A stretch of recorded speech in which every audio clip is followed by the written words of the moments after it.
existe no meio evangélico uma acusação de que Deus, o Deus da Bíblia, se for entendido como de fato a Bíblia afirma ser que Ele é, esse Deus é injusto.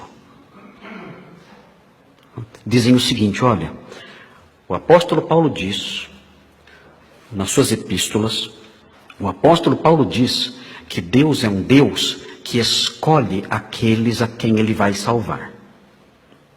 Essa doutrina é muito intrigante. É uma doutrina que mexe com as nossas emoções. Hoje começamos a estudar isso na classe de novos membros. E eu falei para os irmãos lá dizendo, olha, essas questões são questões que mexem conosco de modo diferente, de modo especial. Porque mexe com a nossa razão, nós não conseguimos ligar os pontinhos, né? Não conseguimos harmonizar tudo o que sabemos sobre Deus à luz da Bíblia. E ao mesmo tempo mexe com as nossas emoções também. Então é um sofrimento enorme lidar com essas doutrinas aqui, até o dia em que nós então amadurecemos e descobrimos que nós não conseguimos explicar cada detalhezinho da mente de Deus. Mas muitas pessoas, em face desse ensino bíblico, é um ensino bíblico, o próprio Armínio reconhecia o fato desse ensino existir, e arminianos de verdade entendem que isso é real, que Deus escolhe aqueles a quem Ele há de salvar. Muitos dizem assim, Deus é injusto. Se esse é o Deus da Bíblia, então eu não sirvo esse Deus. Já ouvi de teólogos que se definem como arminianos dizendo isso. Se esse Deus aí, que vocês reformados, que vocês da ortodoxia reformada estão pregando, se esse Deus é o Deus da Bíblia, então eu não adoro esse Deus, porque esse Deus é injusto.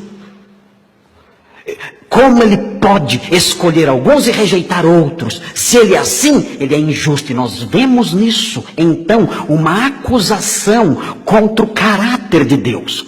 E quando essa acusação se levanta e toma corpo e se insurge e toma voz, então o que vem logo em seguida é a desobediência. Esse Deus eu não sirvo. Esse Deus eu não vou obedecer. Esse Deus não merece a minha honra, a minha obediência, o meu serviço. Quando o apóstolo Paulo, em Romanos 9, ele trata dessa questão, e ele diz nos versículos 14 a 18, abra sua Bíblia, veja, Romanos 9. Ele trata com essa questão, depois que ele fala que Deus endurece alguns e usa de misericórdia para com outros. Ele diz no versículo 14, ele fala que Deus endurece o coração de alguns e Deus trabalha no coração de outros. E ele sabe que Deus seria acusado de injustiça. Ele sabe que essas acusações do meio evangélico brasileiro seriam levantadas. Ele sabe disso, já no seu tempo. E ele diz então no versículo 14, que diremos, pois? E ele completa, a injustiça da parte de Deus? Parece que Paulo estava adivinhando o que iam dizer. A injustiça da parte de Deus? Resposta, de modo nenhum. Aquele enfático, megenoito. Lembram? Lembram desse enfático não? Que eu ensinei para vocês, falar em línguas aqui?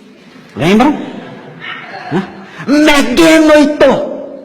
De modo nenhum. Eu ia bater com mais força, mas já quebrei uma vez o púlpito. E não posso, eu tenho medo agora de bater no púlpito. Tem que trocar esse púlpito para poder bater com mais força. De modo nenhum.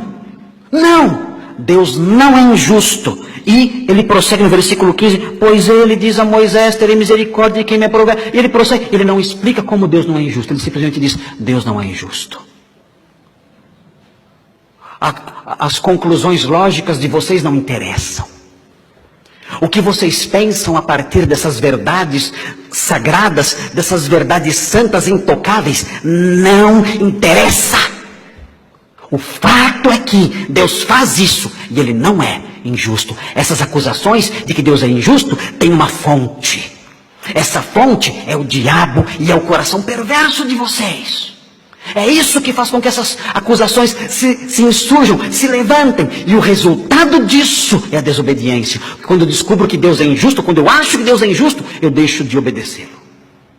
Mas quando eu vejo Ele agindo como Ele quer, e eu reconheço que há justiça nele, eu entendendo ou não, então eu me curvo. me curvo, agradeço por sua graça e o obedeço até o fim.